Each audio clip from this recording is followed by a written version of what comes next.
Gaur, Jainkoak bere idatzizko hitz preziatuan agerian utzi zuen, errebelazio sakonenetako bat partekatuko dut. Mundua Jainkoa nor den edo zer den azaltzen saiatzen diren erlijioz beteta dago eta ziurrenik. Satanasen ministroengandik espiritualki jaten ari zaren txerrien ondarrak besterik ez dira. Nire bideoetako batean azaltzen dut. Seguruenik ez duzu mezu hau entzungo zure elizan, eliza oso ondatuta dagoelako. Hain dira espiritualki atzeratuak hainbeste kongregazioetan, non munduko zaborra predikatzen ari direla eta bere hitz preziatuan agerian dauden Jainkoaren misterio eta sekretuekiko itzututa daude eta gainera.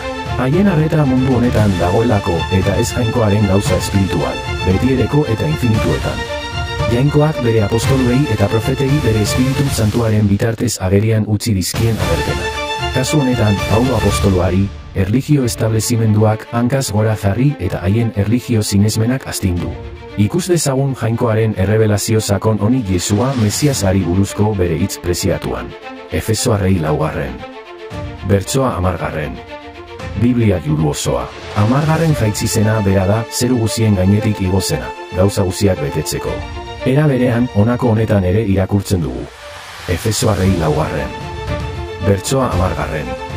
Itzulpen bizi berria.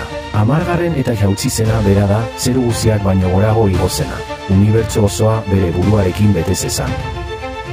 Ikusi berri duzun bertso honek ere frogatzen du Jesua Mesias Jainkoa dela. Jesua Mesias zeru guztiak baino gorago igo zena baita.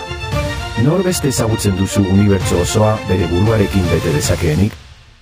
Jesua Mesias Jainko bizi infinitua denez, Jesua Mesiasen borondatea ez da bakarrik bere giza sorkuntza bere presentziaz betetzea, baizik eta unibertso osoa berarekin betetzea.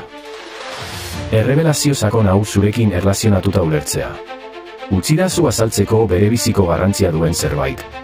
Hau da nire ustez errebelazio askotariko bat, Jesua Mesiasen evangelioa nahiko laburbiltzen duena. Jainko bizi infinitua. Eta bere plana gizateria osoarentzako eta unibertsoan haratago. Ikusten duzu, Jainkoaren presentzia unibertsoan nonahi dago, baina Jainkoa ez dago denetan. Jainkoak zuregandik kanpo bere presentzia erakusten ez ezik, Jainkoak ere zure barnean egotea nahi du.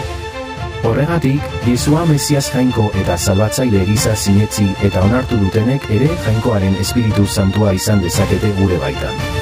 Jesua Mesias Jainko eta salbatzaile gisa onartu ez baduzu, zeren zain zaude.